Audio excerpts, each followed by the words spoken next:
ஆண்டின் பொதுக்காலம் 15ஆம் வாரம் ஞாயிற்றுக்கிழமை. முதல் வாசகம் இறைவாக்கினர் எசாயா நூலிலிருந்து வாசகம். அதிகாரம் 55, வசனங்கள் 10 முதல் 11 வரை. ஆண்டவர் கூறுவது: மழையும் பனியும் வானத்திலிருந்து இறங்கி வருகின்றன. அவை நிலத்தை நனைத்து முளை அரும்பி வளரச் செய்து விதைப்பவனுக்கு விதையையும் உண்பவனுக்கு உணவையும் கொடுக்காமல் அங்கு திரும்பிச் செல்வதில்லை. அவ்வாறே என் வாயிலிருந்து புறப்பட்டுச் செல்லும் வாக்கும் இருக்கும். அது என் விருப்பத்தை செயல்படுத்தி எதற்காக நான் அதை அனுப்பினேனோ அதை வெற்றிகரமாக நிறைவேற்றாமல் வெறுமையாய் என்னிடம் திரும்பி வருவதில்லை. இது ஆண்டவர் வழங்கும் அருள்வாக்கு. இறைவா, உமக்கு நன்றி. பதிலுரை பாடல். பல்லவி. நல்ல நிலத்தில் விழுந்த விதைகளோ விளைச்சலை கொடுத்தன. மண்ணுலகை பேணி அதன் நீர் வளத்தையும் நில வளத்தையும் பெருக்கினீர். கடவுளின் ஆறு கரைபுரண்டோடியது. அது தானியங்களை நிரம்ப விளையச் செய்தது. பல்லவி. நல்ல நிலத்தில் விழுந்த விதைகளோ விளைச்சலை கொடுத்தன. நீரை அவற்றை இவ்வாறு விளையச் செய்துள்ளீர். அதன் படைசால்களில் தண்ணீர் நிறைந்தோடச் செய்தீர். அதன் கரையோர நிலங்களை பரம்படித்து மென்மழையால் மிருதுவாக்கினீர். அதன் வளமைக்கு ஆசீர் வழங்கினீர். பல்லவி. நல்ல நிலத்தில் விழுந்த விதைகளோ விளைச்சலை கொடுத்தன. ஆண்டு முழுவதும் உமது நலத்தால் முடிசூட்டுகின்றீர். உம்முடைய வழிகள் எல்லாம் வளம் கொளிக்கின்றன. பாலை நிலத்தில் மேய்ச்சல் நிலங்கள் செழுமை பொங்குகின்றன. குன்றுகள் அக்களிப்பை இடைக்கச்சையாய் அணிந்துள்ளன. பல்லவி. நல்ல நிலத்தில் விழுந்த விதைகளோ விளைச்சலை கொடுத்தன. புல்வெளிகள் மந்தைகளை ஆடையென கொண்டுள்ளன. பள்ளத்தாக்குகள் தானியங்களால் தங்களை போர்த்திக் கொண்டுள்ளன. அவற்றில் எங்கும் ஆரவாரம், எம்மருங்கும் இன்னிசை. பல்லவி. நல்ல நிலத்தில் விழுந்த விதைகளோ விளைச்சலை கொடுத்தன. 2ஆம் வாசகம். திருத்தூதர் பவுல் ரோமேருக்கு எழுதிய திருமுகத்திலிருந்து வாசகம்.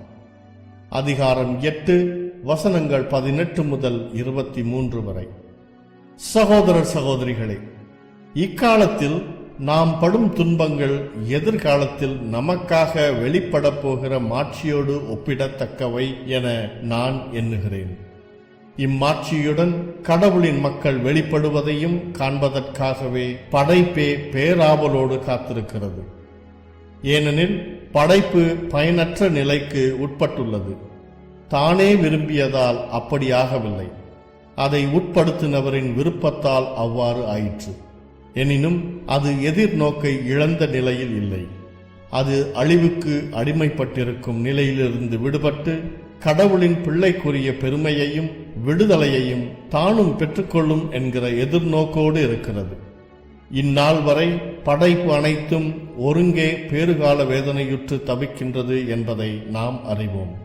படைப்பு மட்டுமல்ல, முதல் கொடையாக தூய ஆவியை பெற்றுக்கொண்டுள்ள நாமும் கடவுள் தம்மை தம் பிள்ளைகளாக்கப் போகும் நாளை, அதாவது நம் உடலை விடுவிக்கும் நாளை எதிர்நோக்கி பெருமூச்சு விடுகிறோம். இது ஆண்டவர் வழங்கும் அருள்வாக்கு. இறைவா, உமக்கு நன்றி. அல்லேலூயா, அல்லேலூயா. இறைவனின் வார்த்தையே விதை. அதை விதைப்பவர் கிறிஸ்துவே. அவரை கண்டடைபவர் எல்லாரும் என்றென்றும் நிலைத்திருப்பார். அல்லேலூயா. நற்செய்தி வாசகம்.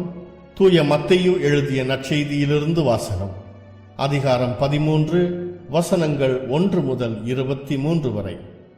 அக்காலத்தில் இயேசு வீட்டுக்கு வெளியே சென்று கடலோரத்தில் அமர்ந்தார். மக்கள் பெருந்திரளாய் அவரிடம் ஒன்று கூடி வந்தனர். ஆகவே அவர் படகில் ஏறி அமர்ந்தார். திரண்டிருந்த மக்கள் அனைவரும் கடற்கரையில் நின்று கொண்டிருந்தனர். அவர் உவமைகள் வாயிலாக பலவற்றை குறித்து அவர்களோடு பேசினார்.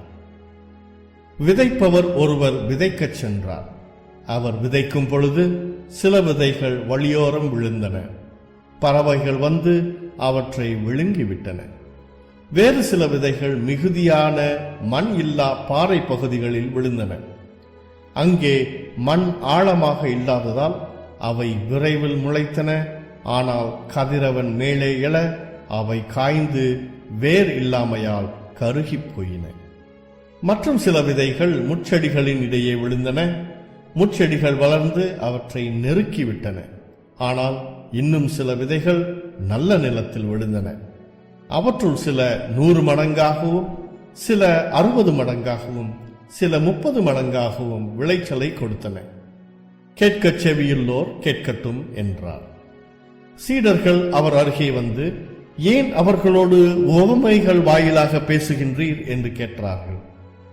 அதற்கு இயேசு அவர்களிடம் மறுமொழியாக கூறியது, விண்ணரசின் மறைபொருளை அறிய உங்களுக்கு கொடுத்து வைத்திருக்கிறது, அவர்களுக்கோ கொடுத்து வைக்கவில்லை. உள்ளவருக்கு கொடுக்கப்படும், அவர் நிறைவாக பெறுவர். மாறாக இல்லாதவரிடமிருந்து உள்ளதும் எடுக்கப்படும். அவர்கள் கண்டும் காண்பதில்லை, கேட்டும் கேட்பதில்லை, புரிந்து கொள்வதும் இல்லை. இதனால்தான் நான் அவர்களோடு உவமைகள் வாயிலாக பேசுகிறேன். இவ்வாறு ஏசாயா பின்வரும் இறைவாக்கு அவர்களிடம் நிறைவேறுகிறது.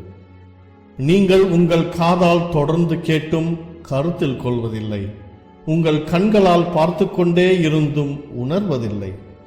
இம்மக்களின் நெஞ்சம் கொழுத்து போய்விட்டது, காதும் மந்தமாகிவிட்டது. இவர்கள் தம் கண்களை மூடிக்கொண்டார்கள். எனவே கண்ணால் காணாமலும், காதால் கேளாமலும், உள்ளத்தால் உணராமலும், மனம் மாறாமலும் இருக்கின்றார்கள். நானும் அவர்களை குணமாக்காமல் இருக்கிறேன். உங்கள் கண்களோ பேறு பெற்றவை, ஏனெனில் அவை காண்கின்றன. உங்கள் காதுகளும் பேறு பெற்றவை, ஏனெனில் அவை கேட்கின்றன. நான் உறுதியாக உங்களுக்கு சொல்கிறேன், பல இறைவாக்கினர்களும் நேர்மையாளர்களும் நீங்கள் காண்பவற்றை காண ஆவல் கொண்டிருந்தார்கள், ஆனால் அவர்கள் காணவில்லை. நீங்கள் கேட்பவற்றை கேட்க விரும்பினார்கள், ஆனால் அவர்கள் கேட்கவில்லை. எனவே விதைப்பவர் உவமையை பற்றி கேளுங்கள். வழியோரம் விதைக்கப்பட்ட விதைகளுக்கு ஒப்பானோர் இறை ஆட்சியை குறித்த இறை வார்த்தையை கேட்டும் புரிந்து கொள்ள மாட்டார்கள். அவர்கள் உள்ளத்தில் விதைக்கப்பட்ட விதைகளை தீயோன் கைப்பற்றிச் செல்வான். பாறை பகுதிகளில் விதைக்கப்பட்ட விதைகளுக்கு ஒப்பானோர் இறை வார்த்தையை கேட்டவுடன் அதை மகிழ்ச்சியோடு ஏற்றுக்கொள்வார்கள். ஆனால் அவர்கள் வேரற்றவர்கள், எனவே அவர்கள் சிறிது காலமே நிலைத்திருப்பார்கள். இறைவார்த்தையின் பொருட்டு வேதனையோ இன்னலோ நேர்ந்தவுடனே தடுமாற்றம் அடைவார்கள். முட்செடிகளுக்கு இடையில் விழுந்த விதைகளுக்கு ஒப்பானோர் இறைவார்த்தையை கேட்டும் உலகக் கவலையும் செல்வ மாயையும் அவ்வார்த்தையை நெருக்கி விடுவதால் பயனளிக்க மாட்டார்கள். நல்ல நிலத்தில் விதைக்கப்பட்ட விதைகளுக்கு ஒப்பானோர் இறை வார்த்தையை கேட்டு புரிந்து கொள்வார்கள். இவர்களுள் சிலர் 100 மடங்காகவும், சிலர் 60 மடங்காகவும், சிலர் 30 மடங்காகவும் பயனளிப்பர். இது கிறிஸ்து வழங்கும் நற்செய்தி. கிறிஸ்துவே உமக்கு புகழ்.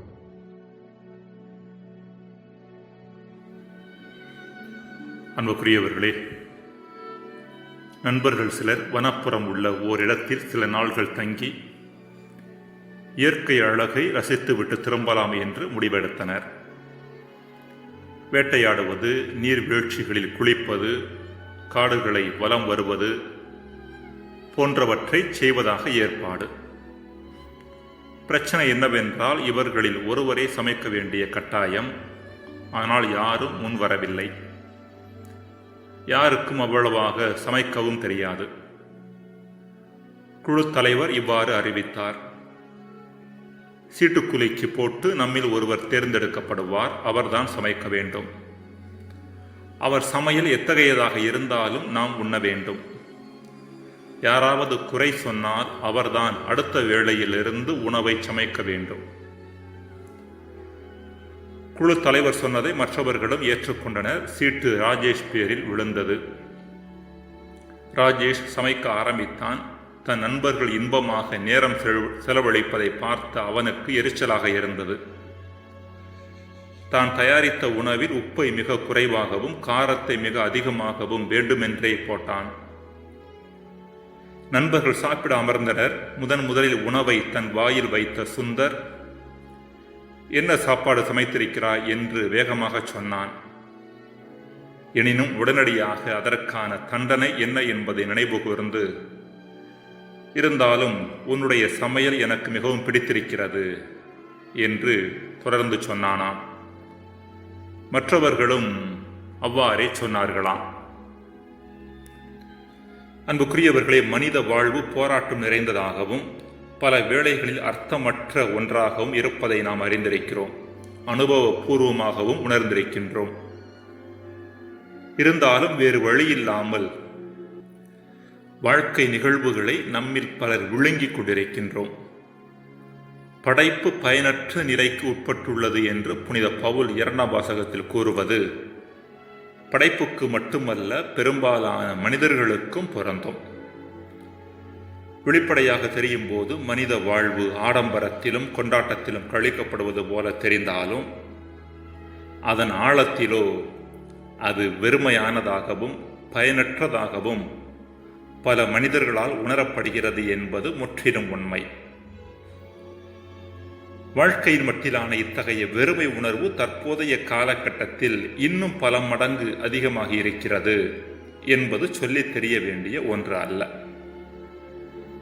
எனினும் இத்தகைய பயனற்ற நிலையில் மனித வாழ்வும் இயற்கையும் இருப்பதை இறைவன் விரும்பவில்லை. அதை பயனுள்ளதாக்குவதற்கு தேவையான அத்தனை காரியங்களையும் அவர் செய்து கொண்டிருக்கின்றார். வானில் இருந்து மழையையும் பனியையும் அனுப்பி வறண்ட இயற்கையை வளம் பெறச் செய்கின்றார். இவ்வாறு வறண்ட இயற்கையை வளம் பெறச் செய்வதற்காக இறைவன் அனுப்பும் கொடைகள் அவரது விருப்பத்தை நிறைவேற்றாமல் அவரிடம் திரும்புவதில்லை. முதல் வாசகம். அதே போல வறண்ட மானிட வாழ்வு வளம் பெற இறைவன் தனது வார்த்தையை அனுப்பி கொண்டே இருக்கின்றார். அது நம்மை ஆட்கொண்டு நம்மில் பலனை விளைவிக்காமல் கடவுளிடம் திரும்புவதில்லை. மார்ட்டின் லூத்தர், இறைவார்த்தையாம் விவிலியம் உயிர் உள்ளது, அது என்னுடன் நாள்தோறும் பேசுகிறது, அதற்கு கால்கள் உண்டு, அது என் பின்னே என்னை தேடி வருகிறது, அதற்கு கைகள் உண்டு, அது என்னை அரவணைத்துக் கொள்ளுகிறது என்று சொன்னது குறிப்பிடத்தக்கது. அன்புக்குரியவர்களே, வறண்ட நம் வாழ்வை வளமிக்கதாக மாற்ற இறைவன் தன் பங்களிப்பை அளித்தாலும் அது போதுமானது அல்ல. மனிதர்களாகிய நமது பங்களிப்பும் ஒத்துழைப்பும் அவசியமானது. விதைக்கப்படும் விதையாகிய இறைவார்த்தையின் பலனளிக்கும் தன்மை நம் உள்ளமாகிய நிலத்தை நாம் எந்த அளவிற்கு பண்பட்ட ஒன்றாக வைத்திருக்கிறோம் என்பதை பொறுத்தது. நம் உள்ளத்தை பண்பட்ட உள்ளமாக வைத்திருப்பதற்கான அழைப்பையே இன்றைய நற்செய்தி நமக்கு தருகின்றது.